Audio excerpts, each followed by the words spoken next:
ரொம்ப நாளைக்கு முன்னாடி ராஞ்சின்னு ஒரு சின்ன ஊரில் மகேந்திர சிங் தோனின்னு ஒரு பையன் இருந்தார். எல்லாரும் அவரை மஹின்னு கூப்பிட்டாங்க. அவர் கால்பந்து விளையாடுவதை விரும்பினார், மேலும் ஒரு சிறந்த கோல்கீப்பராகவும் இருந்தார். ஆனால் ஒரு நாள் அவரது விளையாட்டு ஆசிரியர் கேசவ் பானர்ஜி அவரிடம், "நீ ஏன் கிரிக்கெட்டை முயற்சிக்க கூடாது?"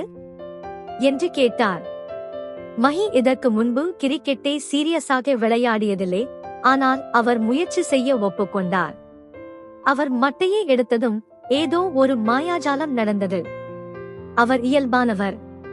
அவரது சக்தி வாய்ந்த ஷாட்டுகள் அனைவரையும் ஆச்சரியப்படுத்தின. விரைவில் அவர் தனது பள்ளி அணியின் விக்கெட் கீப்பரானார். இந்தியாவுக்காக விளையாடுவது மஹியின் கனவு. ஆனால் கனவுகளை அடைவது எப்போதும் சுலபம் அல்ல.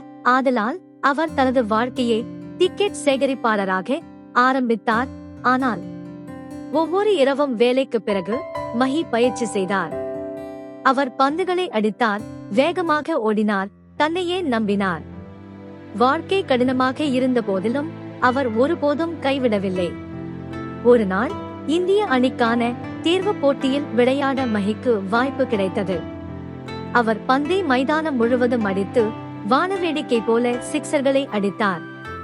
தேர்வாளர் சையத் கிர்மானி ஆச்சரியப்பட்டார். "இந்த பையன் சிறப்பு வாய்ந்தவன்" என்று அவர் சொன்னார். விரைவில் அவருக்கு ஒரு அழைப்பு வந்தது. அவர் இந்திய அணிக்கு தேர்ந்தெடுக்கப்பட்டார்.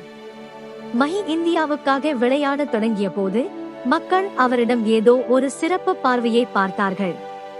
அவர் அமைதியானவர், புத்திசாலி, ஒருபோதும் பயப்படாதவர். அவரது அமைதியான அணுகுமுறை அவரை இந்திய அணியின் கேப்டனாக்கியது.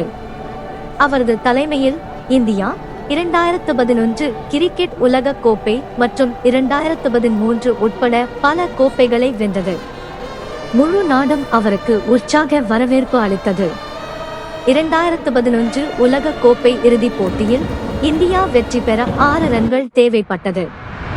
மஹி பந்தை அடிக்கும்போது கூட்டம் வாயடைத்து போனது. அவர் தனது பிரபலமான ஹெலிகாப்டர் ஷாட்டை அடித்தார். இந்தியாவுக்கு உலக கோப்பையை வென்ற ஒரு பெரிய சிக்சர். அரங்கமே மகிழ்ச்சியில் திளைத்தது. முழு தேசமும் கொண்டாடியது. பல வருடங்களாக இந்தியாவை பெருமைப்படுத்திய பிறகு மஹி சர்வதேச கிரிக்கெட்டிலிருந்து ஓய்வு பெற்றார். ஆனாலும் அவரது கதை மில்லியன் கணக்கான மக்களின் இதயங்களில் தொடர்ந்து வாழ்கிறது. நாம் கடினமாக உழைத்தால், பணிவுடன் இருந்தால் கனவுகள் நனவாகும் என்று அவர் நமக்கு கற்றுக் கொடுத்த சிறந்த மனிதன். என் நண்பர்களே, இதுதான் தோனியின் உண்மையான கதை. நம்ம தோனிக்கு விசில் போடுங்க.